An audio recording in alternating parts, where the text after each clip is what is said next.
తెలిసితే మోక్షము తెలియకున్న బంధం. My dear friends, ఒక చక్కటి ప్రశ్న అడిగారు ఒక మాస్టర్. ఆత్మహత్య మహాపాపం అంటారు కదా, మరి సతీదేవి ఆమె భర్త శివునికి అవమానం జరుగుతుందని అగ్నిలో దూకి ఆత్మహత్య చేసుకుందని మనం పురాణ కథల్లో విన్నాం. మరి ఒక సతీదేవి అంటే శివుడు అర్ధాంగి అయిన ఆమె ఆత్మహత్య చేసుకోవచ్చా? ఇది వారి ప్రశ్న. నిజానికి పురాణాలు రాసిన వాళ్ళు ఏమి రాశారో తెలియదు. అది మన చేతికి వచ్చేటప్పటికి ఎన్నో మార్పులు జరుగుతుంది. ఎందుకంటే ఆ రోజుల్లో ప్రింటింగ్ టెక్నాలజీ లేదు. ఏదన్నా ఒక కథ కానీ ఒక మ్యాటర్ కానీ మౌఖికంగా వచ్చేది. మౌఖికం అంటే ఒకళ్ళ నుంచి ఒకళ్ళకి వస్తుంది అనమాట. నోట్లో నుంచి చెవులోకి, మళ్ళీ ఆ చెవులో నుంచి మళ్ళీ నోట్లోకి, మళ్ళీ ఆ నోట్లో నుంచి పక్కోడి చెవులోకి, ఇలా వచ్చేటప్పుడు అనేక మారిపోతాయి. ఇదిగో తోక అంటే అదిగో పులి అంటుంది ఈ లోకం. సో ఒక గుడ్డిది ఇంకొకటికి చెప్తుంటది ఎప్పుడు ఇలా జరిగిందని, అది చూడలేదు. కనుక నేనేమంటానంటే అసలు ఏం జరిగిందో మనం ఎప్పుడు కూడా మన విచక్షణ ఉపయోగించి తెలుసుకోవాలి ఇవన్నీ.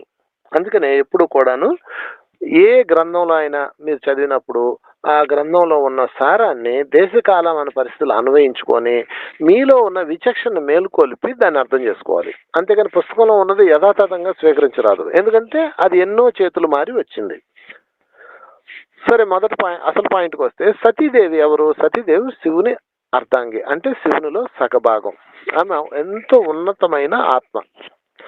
ఆమె శివుడు ఆమెను సెలెక్ట్ చేసుకున్నాడంటే హయ్యర్ మాస్టర్, నెంబర్ 1. నెంబర్ 2, ఆమె అందరి మాస్టర్స్ లో కల్లా హయ్యర్ మాస్టర్, అందులో సందేహమే లేదు. మరి ఒక హయ్యర్ మాస్టర్, హయ్యర్ లెవెల్లో ఉన్న ఒక ఉన్నతమైన ఆత్మ ఎందుకు ఆత్మహత్య చేసుకుంటుంది అంటే అక్కడ ఏం జరిగింది చెప్తాను వినండి. దక్షుడు ఒక యజ్ఞం తలపెట్టాడు. దాని పేరు దక్ష యజ్ఞం. ఆ దక్ష యజ్ఞం పర్పస్ ఏంటంటే ప్రపంచం మీద, భూలోకం మీద ఆధిపత్యం సంపాదించాలి, సృష్టి మీద ఆధిపత్యం సంపాదించాలి, అందరికన్నా నేనే గొప్పగా ఉండాలని తంత్రయానంతో, తాంత్రిక విద్యలతో ఒక యజ్ఞం చేస్తున్నాడు. శివుడు ఆ యజ్ఞాన్ని నిషేధించాడు. ఎందుకనంటే అందరి మీద అధికారం చెల్లించడానికి నువ్వెవడవి?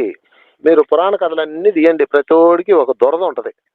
ఆ దురద ఏంటంటే ఏకఛత్రాధిపత్యం సాధించాలి, ఈ సృష్టిలో నేను నెంబర్ 1 అవ్వాలి.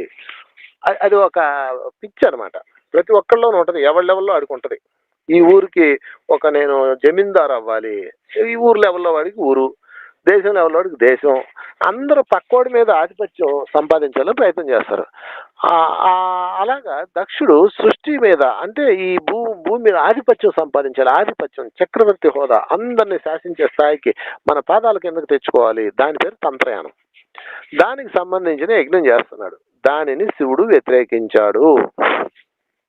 ఎవరైనా చెప్పినా ఇలా శివుడితో వైరం పెట్టుకోనైనా సరే దాన్ని చేయడం ప్రారంభించాడు. అప్పటికి సతీదేవిని బతిలాడాడు శివుడు, వెళ్ళొద్దు నువ్వు, అది వరస్ట్ యజ్ఞం, అక్కడికి వెళ్ళొద్దు అని చెప్పాడు. లేదు నేను వెళ్ళి అసలు తెలుసుకుంటానని చెప్పేసి వెళ్ళిన తర్వాత ఆమె అక్కడికి వెళ్ళి దాన్ని ఆపేయమని కోరింది. ఇతరుల మీద అధికారం చేయడానికి నువ్వెవడవే? ఎటువంటి అధికారం నువ్వు చేయడానికి వీల్లేదు. నా భర్త సర్వజీవులకి ఈ ప్రపంచ సృష్టి అందరిది, వీళ్ళందరి మీద నువ్వు కాదు అధికారం చెలాయించాల్సిన, దానికి పరమాత్ముడు అధికారం చేయాలి. పరమాత్ముడు యొక్క ఇచ్ఛలో ఉంటుంది ఇదంతా. పరమాత్ముడే ఎవడి మీద అధికారం చేయట్లా, నువ్వెవడో చేయడానికని తండ్రితో వాదనకు దిగుతుంది, గొడవ పడుతుంది. అప్పుడు ఆమె వినకపోగా ఆమెను దూషిస్తాడు, ఆమె భర్తని. ఆమె కావాలని అగ్నిలో దూకింది. అంటే ఆ అగ్నిగుండాన్ని, ఆ యజ్ఞ గుండాన్ని ఆమె కావాలని అపవిత్రం చేసేసింది. అంటే మీకు ఇది అర్థం అవ్వాలంటే, ఒక యజ్ఞం జరుగుతుంది, ఒక మనిషిని నరబలి ఇవ్వాలని అనుకున్నారు. మీరు ఆ యజ్ఞం చేసేటప్పుడు అందులో ఏమన్నా ఆ శాస్త్రానికి సంబంధించిన కాకుండా వేరేది వేస్తే అది యజ్ఞం ఫెయిల్ అయిపోతుంది. అది సిస్టమ్ అక్కడ. సో ఆ మంత్రయానాన్ని ఆపడం కోసం సతీదేవి తన ప్రాణాన్ని పణంగా పెట్టి త్యాగం చేసింది. ఇది అర్థం చేసుకోవాల్సిన పాయింట్. అంతేగాని ఆత్మహత్య చేసుకోవాలా, మా ఆయన తిడుతున్నారని ఆత్మహత్య చేసుకోవాలా. సతీదేవి ఉన్న మొగల్ రేకుల్లో సీరియల్లో హీరోయిన్ అనుకున్నారేంటి మొగుడు తిడితే ఆత్మహత్య చేసుకోవడానికి? కనుక మై డియర్ ఫ్రెండ్స్ గుర్తుపెట్టుకోండి, సతీదేవి అన్న అయ్యర్ మాస్టరు ఈ యజ్ఞాన్ని ఆపి వీళ్ళందరి మీద తన తండ్రి అధికారానికి ప్రయత్నిస్తున్నాడు కాబట్టి ఆ యజ్ఞాన్ని నాశనం చేయడానికి తన ప్రాణాన్ని త్యాగం చేసింది. ఇది బాగా అండర్లైన్ చేసుకుని అందరూ తెలియక ఏదేదో చెప్తారు. అప్పుడు శివుడు ప్రత్యక్షమయ్యి మొత్తం సర్వనాశనం చేశాడు ఆ యజ్ఞాన్ని. అప్పటికే సతీదేవి సగం నాశనం చేసింది, శివుడు మొత్తం నాశనం చేసి అందరిని తరిమేశాడు. తన భార్య చేసిన త్యాగాన్ని శివుడు అత్యంత అత్యంత ఆశ్చర్యం చెందాడు. ఇంత త్యాగం చేసింది ఈమె సృష్టి కోసం, తన తండ్రి యొక్క యాగాన్ని నాశనం చేయడం కోసం తన ప్రాణాన్ని ఫణంగా పెట్టింది, బలిదానం చేసింది. వాట్ ఏ గ్రేట్ మాస్టర్ అని. ఇలాంటి స్త్రీని నేను బతికించుకోవాలి, మరలా ఇలాంటి స్త్రీ దొరకదు, ఇలాంటి ఉన్నతమైన ఆత్మ దొరకదు అని ఆమె శరీరాన్ని ఒక చాపలో చుట్టి ఆమె ఎలాగైనా బతికించాలని అనేక మంది గురువుల దగ్గరికి వెళ్ళాడు. హిమాలయ యోగుల దగ్గరికి, తాంత్రికవేత్తల దగ్గరికి, ఆయనకు తెలిసిన పసర వైద్యాల దగ్గరికి అన్నిటికీ తిరిగాడు. ఎంతగా తిరిగాడంటే ఆమె శరీరము కుళ్ళిపోయి ఒక్కొక్క భాగం కింద పడిపోవడం ప్రారంభమైంది. ఒక్కొక్క భాగం ఒక్కొక్క చోట పడింది. ఆ భాగాలే అష్టాదశ శక్తి పీఠాలు ఇప్పుడు మనం చూస్తున్నాయి.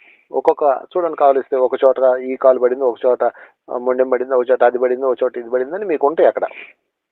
అవన్నీ అష్టాదశ శక్తి పీఠాలుగా మారినాయి. ఇక చివరి ఆఖరికి ఆమె తల పడిపోయింది.